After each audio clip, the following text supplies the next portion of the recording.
ഒരു അന്ധവിശ്വാസത്തിന്റെ കഥ കേൾക്കണോ? ബാ പറഞ്ഞു. ഇത് ഞാൻ 8ാം ക്ലാസ്സിൽ പഠിക്കുമ്പോൾ നടന്ന സംഭവം കേട്ടോ.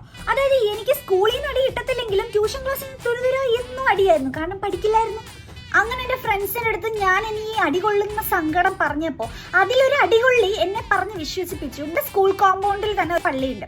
അപ്പോൾ ആ മാതാവിൻ്റെ പുറത്തുള്ള മാതാവിൻ്റെ ഒരു രൂപത്തിൻ്റെ അവിടെ കുറേ ചെടികളുണ്ട്. അപ്പോൾ അതിലൊരു ചെടിയുടെ ഇല എടുത്ത് മുടിയിൽ തിരികെ വെച്ച് കഴിഞ്ഞാൽ അന്നത്തെ ദിവസം അടി കിട്ടില്ല, വഴക്ക് കിട്ടില്ല, എല്ലാം സേഫ് ആയിരിക്കും, എല്ലാം സെറ്റ് ആയിരിക്കും എന്ന് പറഞ്ഞു. അത് കേട്ട് വിശ്വസിച്ച ഞാൻ ബെല്ലടിച്ച് നേരെ ഓടും പള്ളിയിലോട്ട്, ഭക്തി കൊണ്ടല്ല, ആ ഇല പറിക്കാനായി. അങ്ങനെ ഞാൻ പാടുപെട്ട് ആ ഇല പറിച്ച് ഒരു ദിവസം ഞാൻ എൻ്റെ മുടിയിൽ തിരികിട്ട് നേരെ ട്യൂഷൻ ക്ലാസ്സിൽ പോയി. അപ്പോഴത്തേക്ക് എന്തായാലും എനിക്ക് ഉറപ്പാണ് അന്ന് അടി കിട്ടും, ഉറപ്പായിട്ട് അടി കിട്ടും. പക്ഷേ അത്ഭുതം, എനിക്ക് അന്ന് അടി കിട്ടിയില്ല.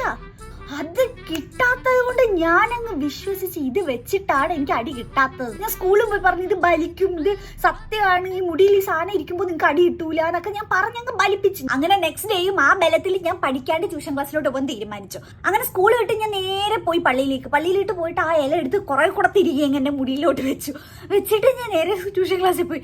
എനിക്ക് അടി കിട്ടിയോടു, ചന്നം പിന്നെ എന്നെ എടുത്തിട്ട് അടിച്ചു.